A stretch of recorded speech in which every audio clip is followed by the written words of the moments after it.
और ये ख्याल रखें कि जब आप रोपाई करें तो लगभग 2 सेंटीमीटर 3 सेंटीमीटर, बहुत ज़्यादा पानी गहरा नहीं होना चाहिए, हल्का पानी खड़ा होना चाहिए।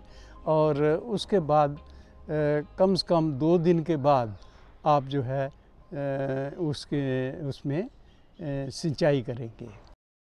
और ये वाला खेत जो ट्रांसप्लांटेड वाला है वो ट्रांसप्लांटिंग के दूसरे दिन से आपको बुआई जो है वो उसमें दूसरे सिंचाई करनी चाहिए।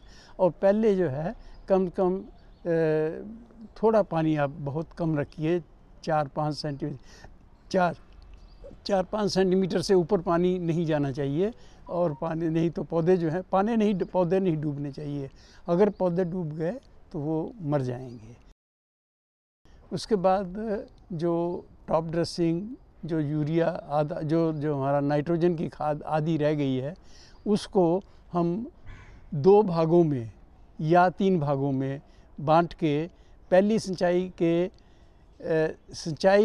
करने से पहले सिंचाई जो आपका सिंचित खेत है उसमें अगर पानी खड़ा है तो पानी आप निकाल दीजिए और जो नाइट्रोजन वाली खाद है उसको डाल के और उसके दूसरे दिन या तीसरे दिन जो है पानी उसमें आप भर दीजिए। और अगर आपने DSR वाला खेत है, क्योंकि इसमें पानी खड़ा करना नहीं होता है, तो आप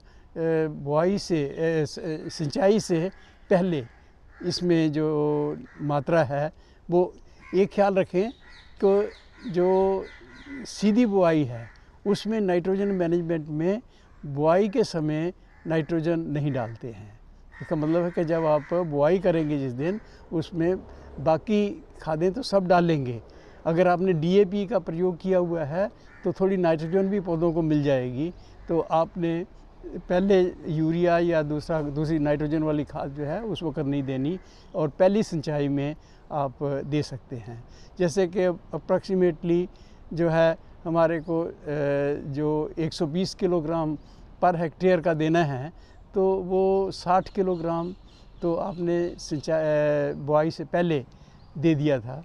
और जहाँ तक दूसरी सीधी बुआई वाला है उसमें आपने यहाँ पे आप पहले जो सिंचित फसल है उसमें जो बचा हुआ 60 किलो जो नाइट्रोजन देना है वो 2 भागों में 30 किलो जो नाइट्रोजन है वो आप पहली सिंचाई के साथ और फिर 30 किलो जो है वो दूसरी सिंचाई के साथ देंगे।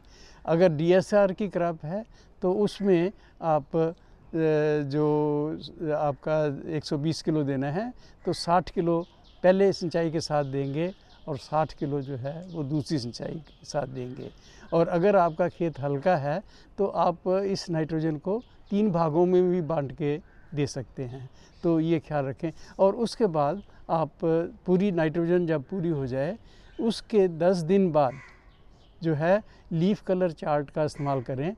हो सकता है कि नाइट्रोजन की, क्योंकि हर खेत की अपनी अपनी रिक्वायरमेंट होती है, तो उसमें आप नाइट्रोजन एडिशनल अगर ज़रूरत हो लीफ कलर चार्ट के हिसाब से डाल लें। ये अगर आप करेंगे तो आपकी खेती बहुत अच्छी होगी। और समय समय पे पानी दीजिए। पानी जो है वो पहला पानी तो हल्के रखने हैं पहले तो, जैसे कि पौधे ही छोटे होते हैं, पौधे डूबने नहीं चाहिए। और जब पौधे बड़े हो जाते हैं 15-20 दिन के बाद जो है, और उसके बाद आप उसमें किसी भी हालत में पानी 7 या 8 सेंटीमीटर से ऊपर नहीं आना चाहिए। पानी जो है बहुत ज़्यादा अगर आप रखेंगे तो उसमें नुकसान हो सकता है। तो इस तरह से आप सिंचाई करते रहेंगे। लेकिन अगर DSR की क्रॉप है तो उसमें आपने पानी खड़ा करना ही नहीं है। जैसे ही आपको लगे कि पौधे पानी मांग रहे हैं, मिट्टी जो है ऊपर से सूखने लगी है, जैसे ही उसमें दरारें, छोटी छोटी दरारें जब पड़ने लगेंगी उस वक़्त आप सिंचाई करेंगे। DSR का सबसे बड़ा एडवांटेज ये होता है कि एक तो ये है कि आपकी लेबर कास्ट बची ट्रांसप्लांट की, और दूसरा जो है आपका जो है ये पानी जो है बहुत कम लगेगा। क्योंकि जहाँ पे आपको 2-3 बार सिंचाई करनी पड़ेगी वहाँ पे एक सिंचाई से ही काम हो जाएगा। क्योंकि पानी इसमें तभी दिया जाता है जब खेत ऊपर से सूखना शुरू होता है और जैसे धान की तरह गेहूँ की तरह ही पानी जो है उसको दिया जाता है। तो खादें आपने पूरी दी, टाइम से लगाया, अच्छी प्रजाति लगाई, तो आप अच्छी उपज आएगी